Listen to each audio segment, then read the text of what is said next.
اعوذ باللہ من الشیطان الرجیم بسم اللہ الرحمن الرحیم رب اشرح لی صدری ویسر لی امری واحلل عقدۃ من لسانی یفقہوا قولی رب یسر ولا تعسر وتمم بالخیر اللہم لا سہل الا ما جعلتہ سہلا انت تجعل الحزن اذا شئت سہلا رب زدنی علما رب زدنی علما رب زدنی علما آمین یا رب العالمین۔ لاکھ لاکھ لاکھ شکر اس نے ہمیں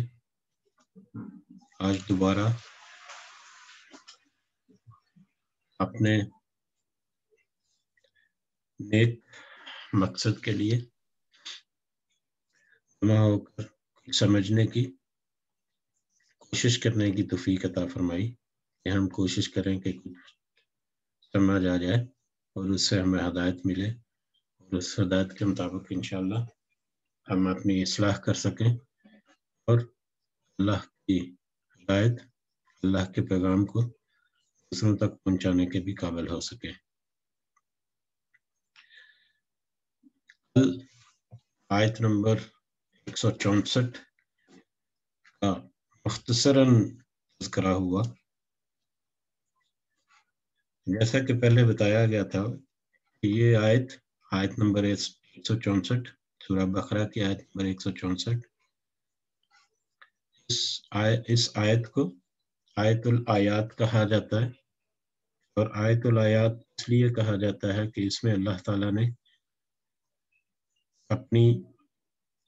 بہت ساری نشانیاں ایک ہی آیت میں جمع کر دیں، اور اس کے ساتھ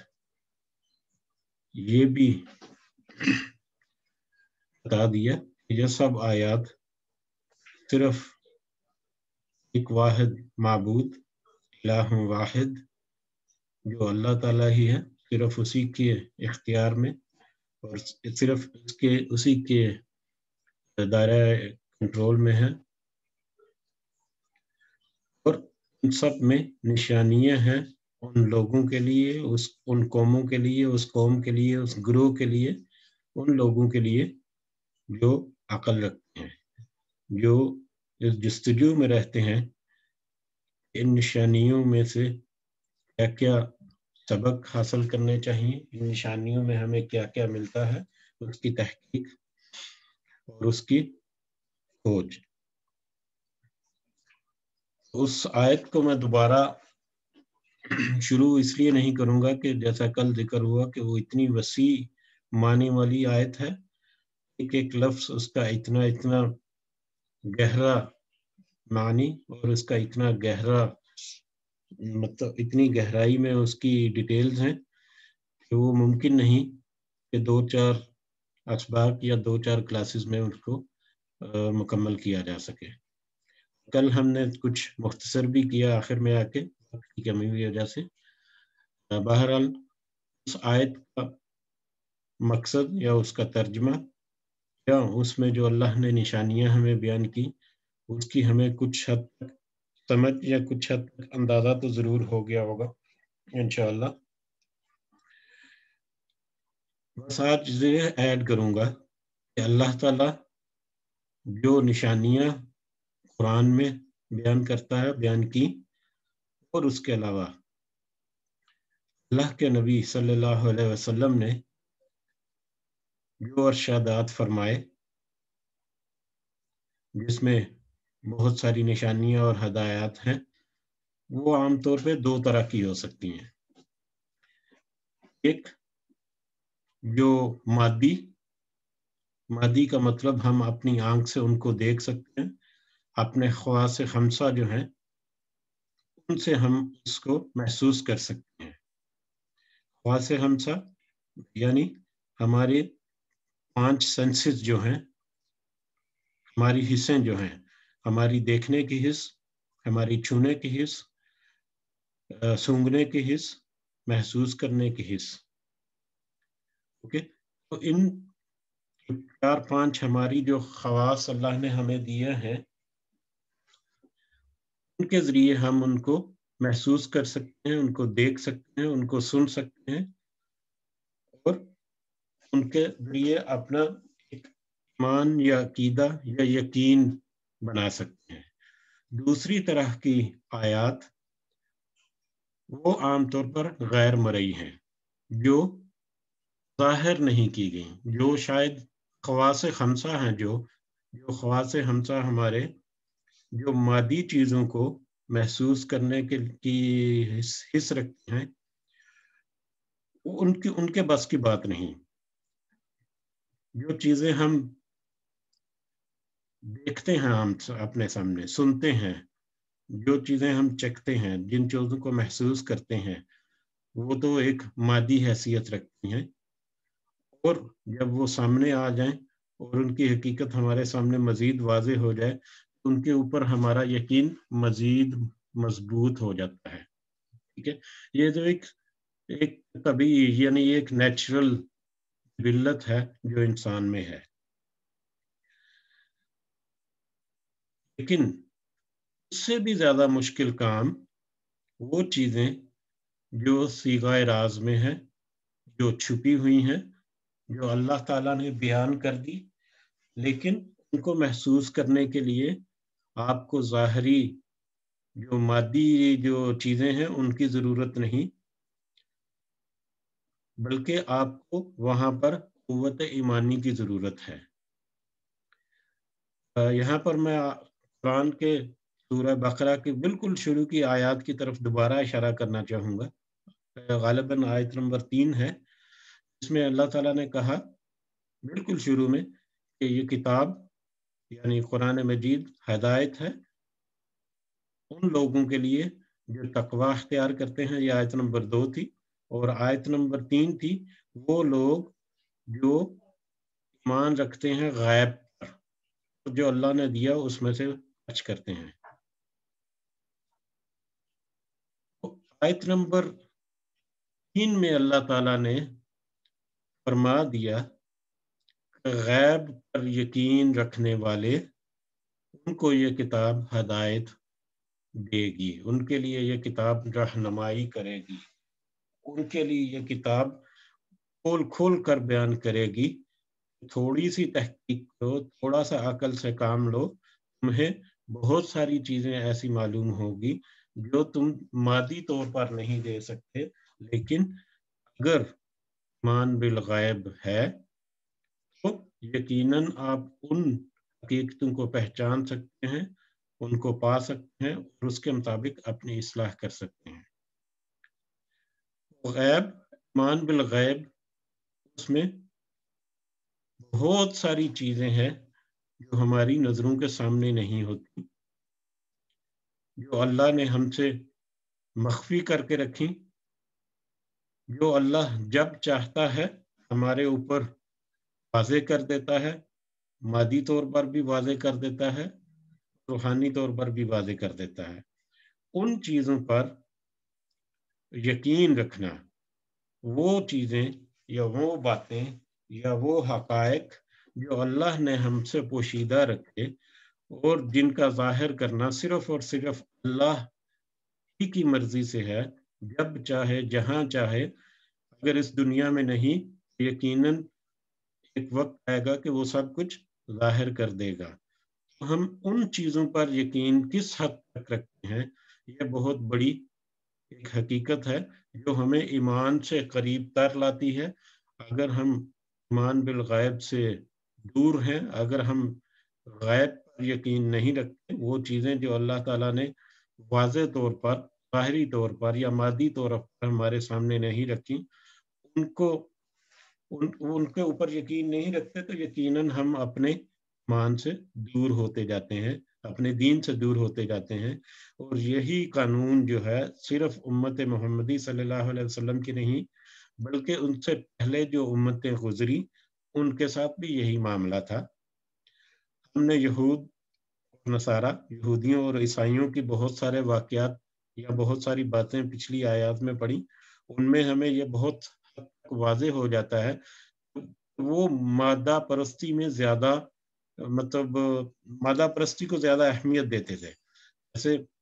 وہ کہتے تھے کہ اللہ ٹھیک ہے، ہم اگر اللہ کو اپنی آنکھوں سے دیکھ لیں تو ہم اس پہ ایمان لے آئیں گے۔ اب اللہ جو ہے اس نے اپنی نشانیاں بہت ساری بیان کی، جن کو سمجھ کر سوچ لگا کر انسان یقین کی حد تک ضرور پہنچ جاتا ہے کہ وہ اللہ موجود ہے جو ساری کائنات کو اور اس کے سارے نظام کو چلانے والا ہے، لیکن اس کے باوجود وہ مادہ پرستی میں یہی ضد کرتے رہے کہ نہیں، ہم اللہ کو اپنی آنکھوں سے دیکھیں گے۔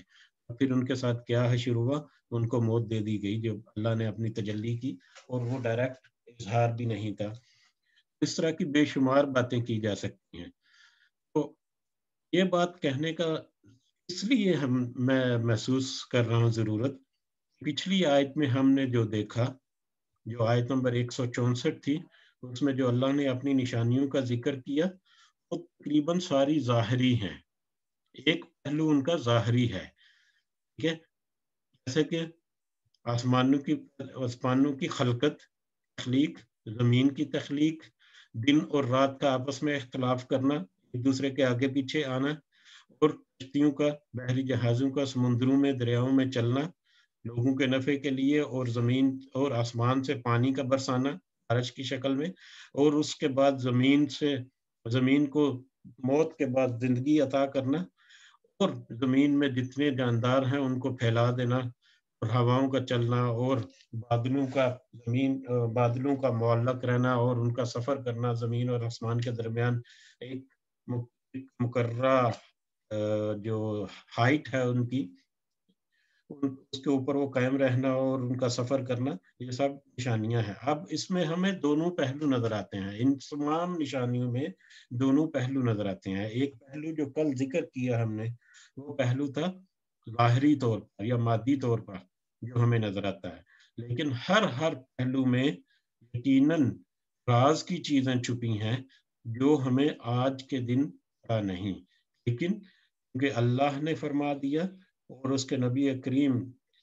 صلی اللہ علیہ وسلم نے ہم پر بیان کر دیا، ان پر یقین رکھنا ہمارے لیے من و عن بہت ضروری، انتہائی ضروری ہے۔ اس کی میں اگر کچھ مثالیں دینا چاہوں تو ہم اکثر آج کہتے ہیں کہ بہت ساری چیزیں آج ہمارے سامنے کھل کر واضح ہو گئیں، کچھ سائنٹیفک وجہ سے یا کچھ ٹیکنالوجیکل امپروومنٹ جو ہو رہی ہے اس کی وجہ سے، جو 1400 سال پہلے، 1500 سال پہلے ہمارے اوپر عیان نہیں تھی، ہمیں واضح نہیں تھی، ہمیں اس وقت ان کا یقین کرنا مشکل تھا۔ بہت ساری چیزیں کو مثال میں دے سکتا ہوں۔ مثال کے طور پر نظام شمسی، اللہ نے کہا کہ یہ جو جتنے اجرام فلکی ہیں، یعنی سورج، چاند، ستارے، زمین، یہ اپنے اپنے مدار میں گردش کر رہے ہیں، اپنے اپنے مدار میں تیر رہے ہیں، فلوٹنگ کر رہے ہیں، تیر رہے ہیں، ٹھیک ہے۔ اب 1400 سال، 1450 سال پہلے کوئی کہے کیا ایسا ممکن ہے؟ اس وقت کو کچھ پتا ہی نہیں، نہ کوئی سائنٹیفک، نہ کوئی دوربین ہے، نہ کوئی اس طرح کے اکوپمنٹ جس سے وہ دیکھ سکیں کہ کیا اجرام فلکی تیر رہے ہیں کسی مقررہ اپنے مطلب جو ان کا راستہ ہے اس مقررہ راستے پر چل رہے ہیں، تو اس وقت وہ ممکن نہیں تھا۔ اسی طرح اللہ نے فرما دیا قرآن میں کہ فرعون کو ہم نصیحت بنائیں گے آئندہ آنے والی نسلوں کے لیے یا آئندہ نوع انسانی کے لیے۔ تو وہ 1450 سال پہلے آئندہ نوع انسانی کے لیے، بعد میں جب 100 150 200 سال پہلے، 100 150 سال پہلے، یا شاید اس سے بھی کم عرصہ پہلے، فرعون کی لاش جو ہے وہ سمندر سے ملی، جو ابھی تک محفوظ ہے، بغیر کسی مسالے کے، بغیر کسی مزید اس کے اوپر کام کیے، وہ لاش، اس کا جو لاش ہے وہ آج بھی محفوظ ہے، پوری نوع انسانی اس کو دیکھ سکتی ہے، اور قرآن کی وہ آیت جو ہے اس کا برملا اس کی تحقیق کر سکتی ہے، اس کی تصدیق کر سکتی ہے۔ اللہ تعالیٰ نے سورہ انبیاء میں فرمایا کہ ہم نے آسمان کو بنایا جو محفوظ رکھتا ہے زمین کو، ٹھیک ہے، اس طرح کی آیت ہے، یعنی آسمان سے جو مطلب ہمارے پاس